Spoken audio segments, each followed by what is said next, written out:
Olá, você sabe como fazemos para localizar elementos múltiplos e subgrupos? Vamos lá para mais um vídeo sobre GDT.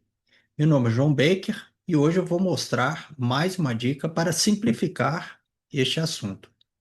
Antes, dê um like, comente e compartilhe esse vídeo. E se inscreva também em nosso canal. Sugira você também dicas para os próximos vídeos. Então vamos lá. Como localizar elementos múltiplos com subgrupo de elementos? Uma pergunta foi feita de como nós podemos localizar os furos dessas sapatas e como devemos especificar isso num desenho. Então foi estabelecido alguns critérios de projeto, onde que o datum primário ele vai ser o plano que passa pelas quatro sapatas. Então vai ser essa região aqui. E esse é o desenho original que nós recebemos.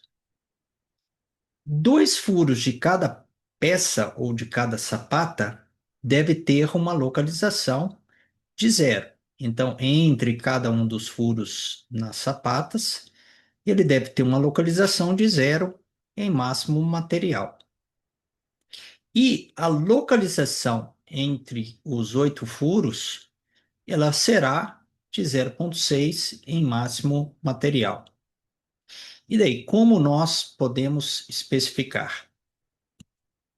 Vamos começar então pela norma da ASME Y14.5. O que nós, em primeiro lugar, precisamos fazer? Nós precisamos então definir os dados e controlar esses dados. Como o datum primário ele vai ficar nessas faces das quatro sapatas, nós vamos especificar com uma planicidade quatro vezes. E aqui, quando colocamos o CF, que quer dizer o elemento contínuo, o continuous feature, então ele vai também controlar a coplanaridade entre as quatro sapatas. Isso eu me refiro à versão 2018 da Y14.5. Anteriormente, era necessário, ao invés de colocar planicidade, colocar o perfil de superfície, e daí não era necessário colocar esse modificador aqui. Bom, e qual que seria o datum secundário? A gente viu que estava na cota de 297, então nós vamos colocar aqui o datum secundário.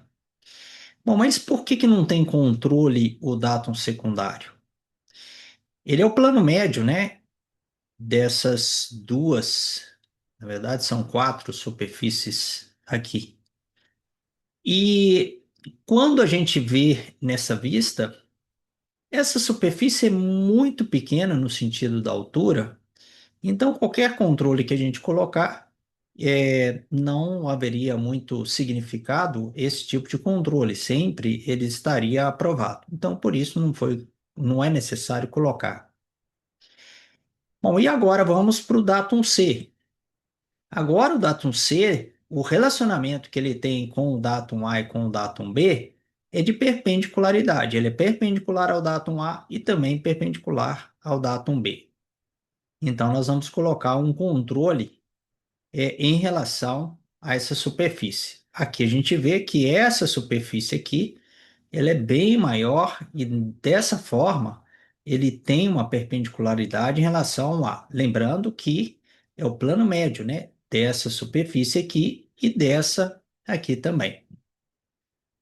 Bom, agora que nós estabelecemos os datums, então nós vamos localizar os elementos, que é a próxima etapa da definição dos nossos controles. Aqui eu vou mostrar essa localização, mas também vai ser necessário já mostrar o refinamento. Então, nós temos a localização dos elementos e também esse refinamento. Para esse caso em especial, como nós dissemos, cada furo entre si, a gente precisa ter um controle que ele vai ser, né? um em relação ao outro, de zero em massa material. Nós vamos colocar dessa forma, e daí nós vamos colocar que é quatro vezes individualmente, porque cada um ele se torna como se fosse um controle separado, só dois furos de cada um. Por isso, zero em massa material, quatro vezes individualmente. Bom, daí a gente coloca duas vezes o diâmetro e o 0,6 e ele está controlando então os dois furos, mas considerando todas as quatro sapatas. A gente tem que pensar que aqui é quatro vezes e aqui ele vai ser duas vezes. Bom, então essa é a forma que a gente cota na norma da ASME. Como que seria na norma da ISO? O sistema ISO GPS, então, vamos começar da mesma forma que a gente fez para a ASME. Define os dados, controla os dados, e agora nós vamos começar pelo datum A. O datum A, a diferença que agora a gente utiliza o sistema ISO GPS é colocar o modificador CZ aqui dentro desse quadro, que aqui também vai controlar essa coplanaridade e o datum A vai ser todas as quatro sapatas simultaneamente. O datum B, da mesma forma, eu não preciso de controle, como foi discutido anteriormente. E o datum C também vai ser um controle de perpendicularidade. A única coisa que está diferente da norma da ASME, né, é que por serem elementos múltiplos do datum A, eu preciso colocar aqui como se fosse uma referência comum a A. Bom, agora que a gente estabeleceu, então, os datums, a gente vai localizar os elementos. Então, nós vamos localizar, em primeiro lugar, todos os oito elementos. E aqui entra uma configuração que é possível na norma da ISO. Isso daí está estabelecido na ISO 5458, aonde que você vê que ele tem quatro vezes A. Quando a gente vem aqui, tem uma linha traço dois pontos, uma linha fantasma, que ele está falando que A ele é o conjunto de dois furos e duas vezes B. Então, para cada conjunto A, você tem dois furos B. Então, nós temos quatro conjuntos, um conjunto em cada sapata. E nós temos em cada sapata dois furos. Essa é a forma que a gente vai identificar em cima do quadro de controle.